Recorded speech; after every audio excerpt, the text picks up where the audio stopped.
Nadie de mi familia fue a mi boda, ni siquiera mis padres ni mi mejor amiga. Todos fueron a la fiesta de compromiso de mi hermana. Pero, mientras cortábamos el pastel, mi celular recibió un mensaje de mi madre. Necesitamos ayuda. Ahora, seguido de 52 llamadas perdidas. Me llamo Andrés. Tengo 30 años y me casé el sábado pasado, en un evento que debería haber sido el punto culminante de mi vida. El tipo de fecha que uno recuerda cuando el tiempo ha pasado, sentado en una terraza con el cabello blanco, sonriendo con nostalgia. El tipo de día del que se dice que pasa en un instante, rodeado de risas, afecto y rostros queridos. Y efectivamente, así fue, excepto por los asientos vacíos, fríos y solitarios, destinados a las personas que más significaban para mí. Cada vez que mis ojos se posaban en esas sillas desocupadas, sentía una profunda y sorda punzada que oprimía mi pecho. Aquí está la parte que aún me indigna. No fue solo un miembro de mi familia el que faltó, ni mis padres, ni mi hermana,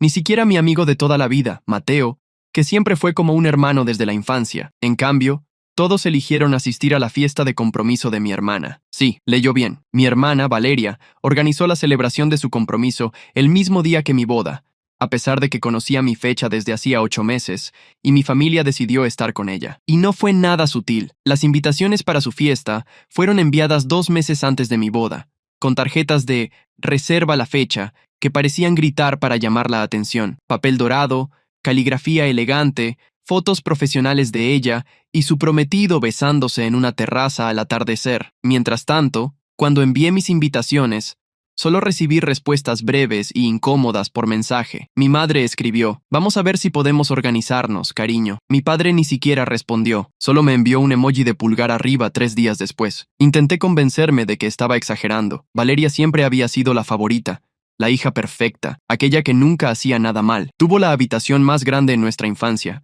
el coche para su cumpleaños 16 y toda la atención constante de mis padres. Yo siempre estuve en segundo plano, pero creí ingenuamente que mi boda sería diferente. 2 semanas antes del gran día, llamé a mi madre para confirmar los detalles de su viaje. Ella dudó mucho antes de decir: «Andrés, sobre la boda, la fiesta de compromiso de tu hermana es ese mismo día. Nos será muy difícil asistir a ambas». Al principio me reí pensando que era una broma, pero no lo era. «¿Entonces no vendrán?», pregunté, con la voz temblorosa de una forma que detestaba. «Es que los futuros suegros de ella vienen de Europa. Es una ocasión tan rara tener a todos reunidos», dijo, como si eso justificara completamente el faltar a mi boda. «Mamá, es mi boda, el único matrimonio de mi vida». Suspiró como si yo fuera irrazonable. «Lo entenderás cuando tengas tus propios hijos. Simplemente no podemos estar en 2 lugares a la vez», colgué sin despedirme. Mis manos temblaban tanto que casi dejó caer el teléfono. No se lo dije inmediatamente a mi prometida, Lucía. No quería arruinar su alegría, pero los días siguientes fueron una sucesión de conversaciones extrañas con personas cercanas. Cada uno de ellos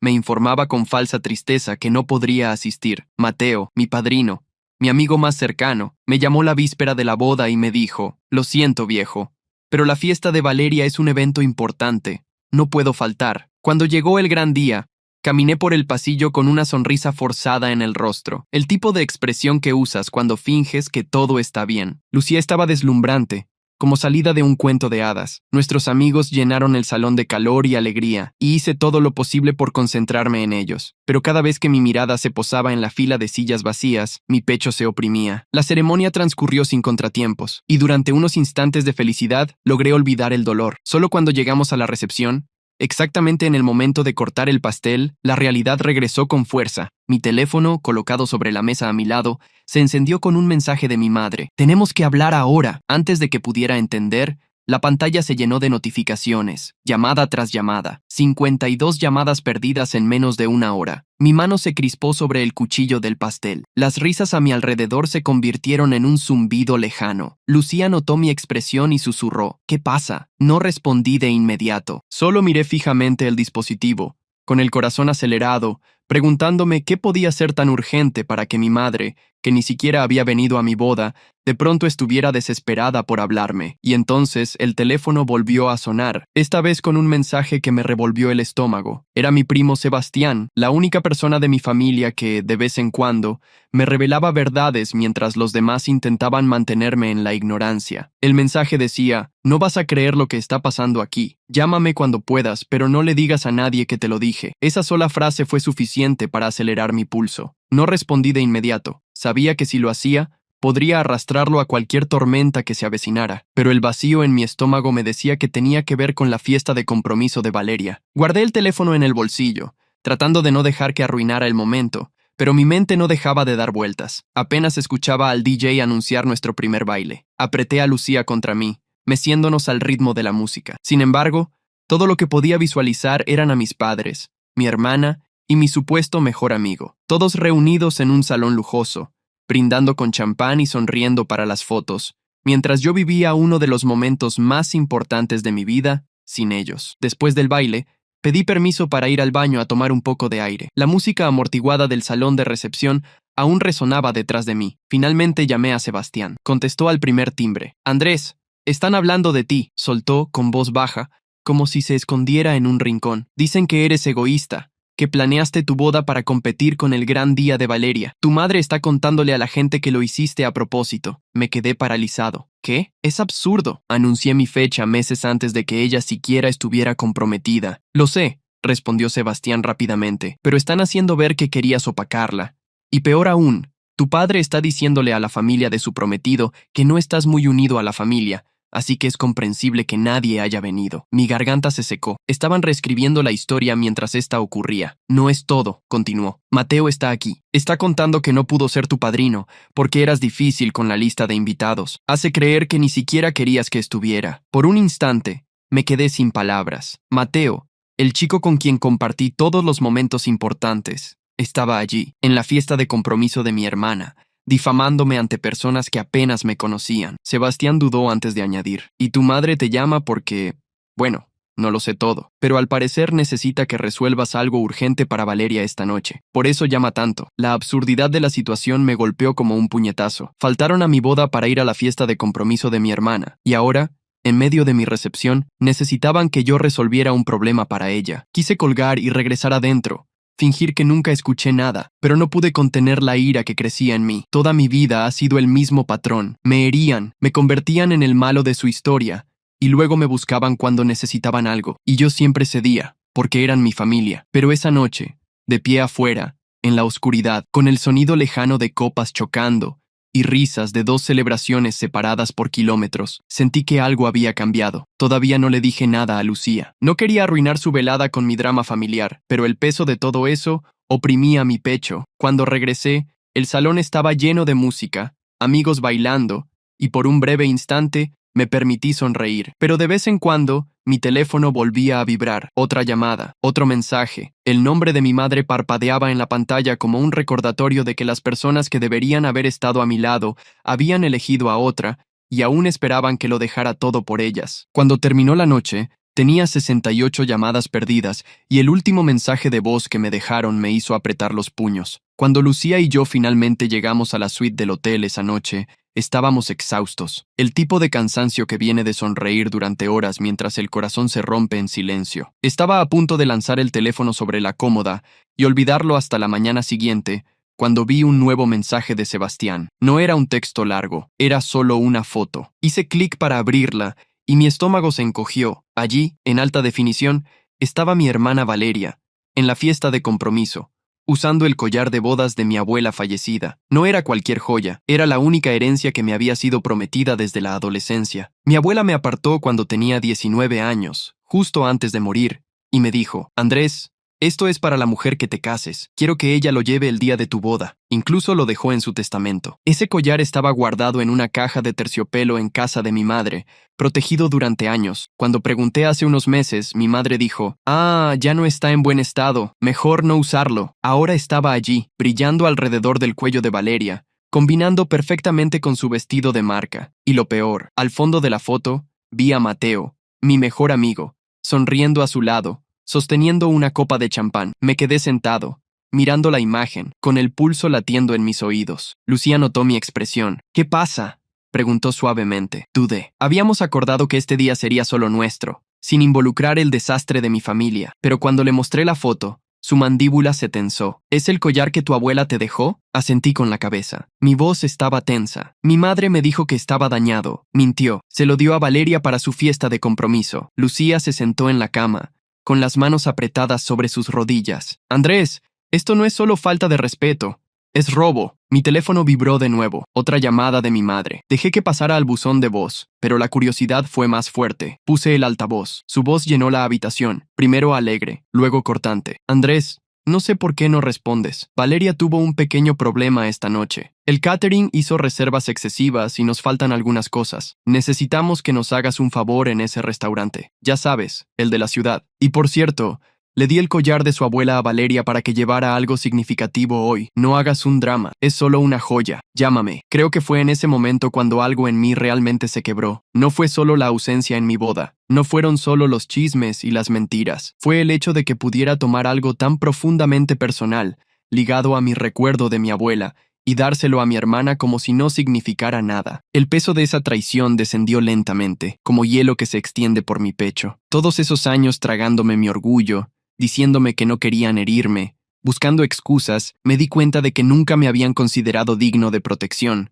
ni siquiera en el día más importante de mi vida. Me quedé sentado en silencio durante mucho tiempo, el teléfono aún en la mano, antes de dejarlo en el suelo. Mi mente ya comenzaba a superar el shock, el dolor pasando, transformándose en algo más frío, más nítido. Esta vez, no iba a dejarlo pasar. A la mañana siguiente, la luz del sol se filtraba por las cortinas del hotel, pero parecía silenciosa, como si el mundo se hubiera oscurecido un poco. Lucía aún dormía a mi lado, su mano ligeramente sobre la mía, pero mi mente estaba lejos del calor de ese momento. Revisé mi teléfono. La avalancha no había cesado. 93 llamadas perdidas ahora, 22 mensajes de voz, decenas de textos, algunos de mi madre, otros de mi padre, algunos incluso de parientes lejanos que no me hablaban desde hacía años. La mayoría decían lo mismo: debes llamar a tu hermana. Nada de felicitaciones por la boda, nada de disculpas por no haber estado. Solo órdenes, exigencias y mensajes llenos de culpa que me daban náuseas. Finalmente escuché otro mensaje de voz. Era mi padre. Su tono era cortante, casi irritado. Andrés, no sé qué te pasa, pero ignorar a tu familia una noche así es infantil. Se esperaba que fueras más maduro ahora que estás casado. Llama a tu madre y haz lo que debes. Lo que debes. Como si ellos hubieran hecho lo que debían por mí. El día debería haber estado lleno de brunch, risas y recuerdos de la noche anterior. En cambio, lo pasé con un dolor en el pecho y una niebla en la mente. Fuimos a una cafetería tranquila cerca del río, y aunque Lucía intentaba mantener la conversación ligera, veía sus ojos mirándome con preocupación. Cuando regresamos al hotel, me senté al borde de la cama, mirando la pequeña maleta que había preparado para la boda. Entre la ropa cuidadosamente doblada, había una caja de terciopelo vacía, la caja del collar de mi abuela. La había traído conmigo, pensando en sorprender a Lucía con la joya real, pero cuando mi madre me dijo que estaba dañada, guardé la caja. Ahora parecía un cruel recordatorio del poco respeto que mi familia tenía por mí. No lloré. Pensé que lo haría, pero las lágrimas no llegaron. En cambio,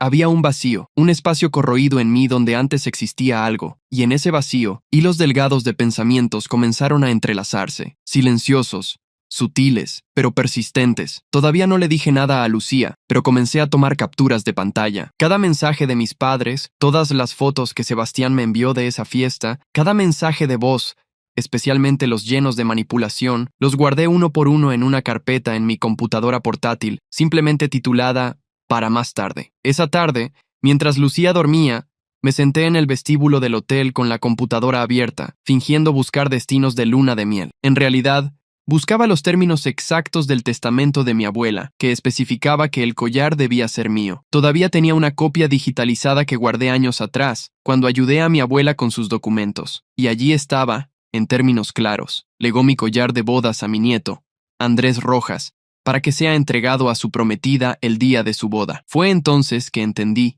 que lo que mi madre había hecho no era solo moralmente reprochable, también era cuestionable legalmente. Pero no cerré la computadora ni llamé para enfrentarlos. Sabía mejor. Si actuaba ahora, distorsionarían todo.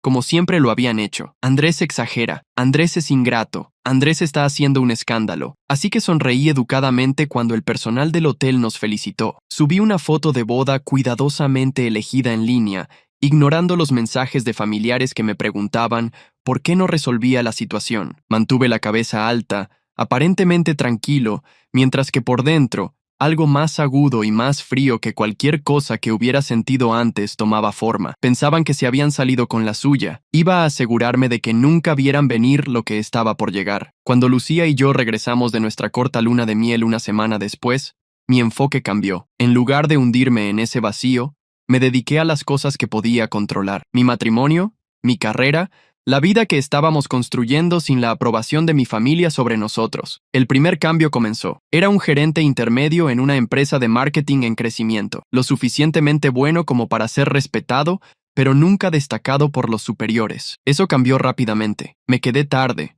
Me ofrecí voluntario para proyectos que nadie quería. En 3 meses, conseguí un gran cliente que aumentó los ingresos del departamento en casi un 40%. El CEO me agradeció personalmente frente a todos y me ascendió a director. Con el nuevo puesto vino un aumento significativo, y comencé a invertir seriamente. Ya tenía experiencia en bienes raíces, pero ahora tenía los recursos para comprar no 1, sino 3 inmuebles en zonas privilegiadas. En un año, sus ingresos pasivos ya competían con mi salario. Lucía y yo compramos una casa en las afueras de la ciudad, moderna y luminosa, con un despacho con vista al río. Nuestro círculo social se amplió. Sin la constante negatividad de mi familia, había espacio para amistades verdaderas. Organizamos cenas, escapadas de fin de semana, eventos benéficos a través de la red artística de Lucía. La gente nos veía como éramos realmente, no como un reflejo secundario en una jerarquía familiar, sino como una pareja que construyó algo por sí misma. Fue en uno de esos eventos,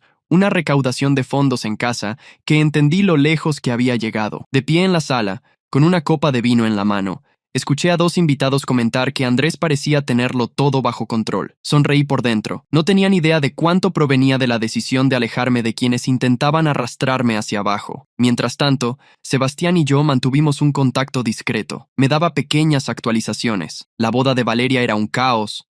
Mis padres se quejaban de mi distancia, y Mateo aparecía en reuniones familiares como si nada hubiera pasado. Nunca me involucré, nunca me defendí. El silencio trabajó a mi favor. No tenían combustible para el drama, no nuevas explosiones para distorsionar su versión, y mientras tanto, documentaba todo, recibos, fotos, cada prueba que mostraba el panorama completo de lo que habían hecho. Una tarde, cerca de un año después de la boda, recibí un correo de una revista de negocios nacional. Querían destacarme en un artículo sobre jóvenes profesionales que alcanzaron la independencia financiera antes de los 35. El artículo incluía fotos y una entrevista sobre mis inversiones, crecimiento y filantropía. Cuando salió, supe que mi familia lo había visto. Sebastián lo confirmó. Mi madre compró 3 ejemplares solo para verificar, y aún así, nada. Sin felicitaciones, sin reconocimiento, solo silencio. Un silencio pesado de orgullo herido y resentimiento. Ya no buscaba su aprobación, pero sabía que mi éxito creciente preparaba el terreno para algo mayor, porque el collar,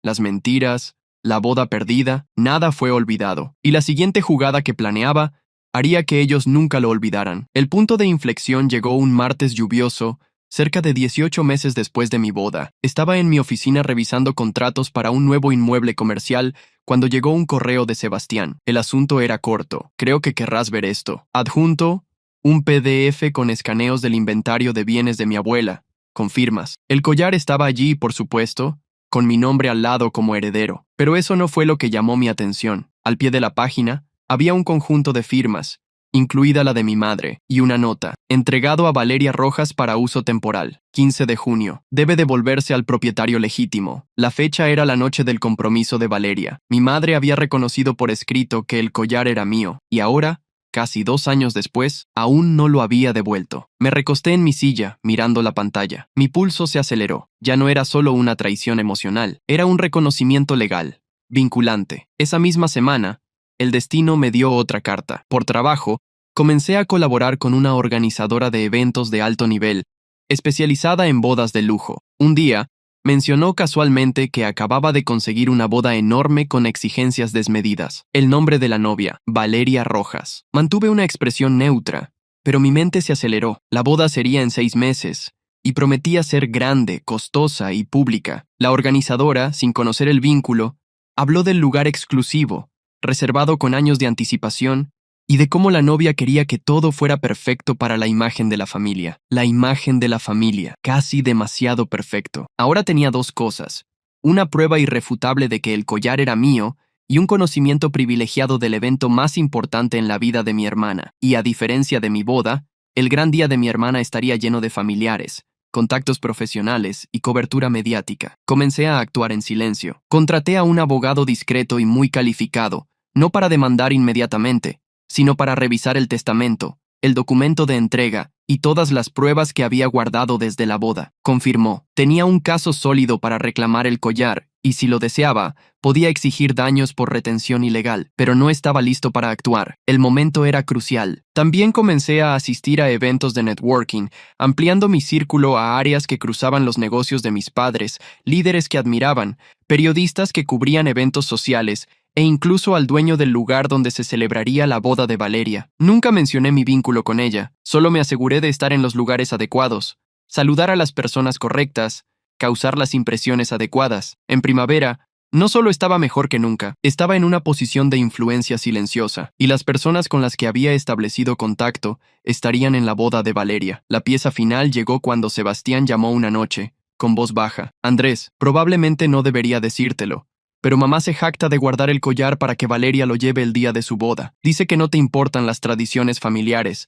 así que es mejor que esté con ella. Agradecí, colgué y permanecí en silencio mucho tiempo. El escenario estaba listo, la fecha fijada, el público asegurado. Por primera vez en años, el dolor en mi pecho comenzó a desaparecer, reemplazado por una fría certeza. Cuando mi jugada llegara, no solo perderían el collar, perderían la narrativa que habían construido toda su vida. El día de la boda de Valeria amaneció claro y cálido, con esa luz dorada que aman los fotógrafos. Me levanté temprano, no porque estuviera invitado, no lo estaba, sino porque el plan que había elaborado durante más de un año estaba a punto de cumplirse. Pasé la mañana en la oficina, revisando el expediente una última vez. Dentro, documentos organizados, el testamento, la entrega firmada, fotos fechadas del collar en el compromiso y la carta final. Una solicitud formal de restitución inmediata del collar a su propietario legítimo, con cláusulas legales y advertencias. El momento era crítico. Mi abogado, un hombre sereno llamado Ernesto, tenía la tarea de entregar los documentos en el lugar a las 15:15, justo cuando los invitados llegarían y comenzarían las fotos previas a la ceremonia. Pero eso era solo una parte. Las semanas anteriores, había dado pistas discretas a una periodista especializada en eventos de alta sociedad, conocida por desenterrar dramas tras el glamour. No le conté todo, solo lo suficiente para despertar su interés. Que un collar usado ese día no pertenecía legalmente a la novia. Ella investigó, confirmó mi nombre en el registro. No prometió nada, pero conocía su tipo. Si ocurría algo, estaría lista. A las 15:17, mi teléfono vibró. Era Ernesto. «Está hecho», dijo. «Y Andrés, tu hermana no tomó bien la noticia», según el relato de Sebastián, que me enviaba mensajes desde la suite de la dama de honor. La llegada de Ernesto provocó un alboroto. La organizadora leyó la carta, palideció y apartó a Valeria. Mi madre intentó ignorar diciendo que era un malentendido, pero cuando Ernesto mostró el documento firmado y el testamento, la organizadora advirtió que el lugar podría ser responsable por organizar un evento con una propiedad disputada. En otras palabras, Valeria no podía desfilar con el collar. Los mensajes de Sebastián llegaban rápido. Ella le grita a mamá en el vestidor. Mateo intenta calmarla, pero le lanzó un cepillo. Dios mío.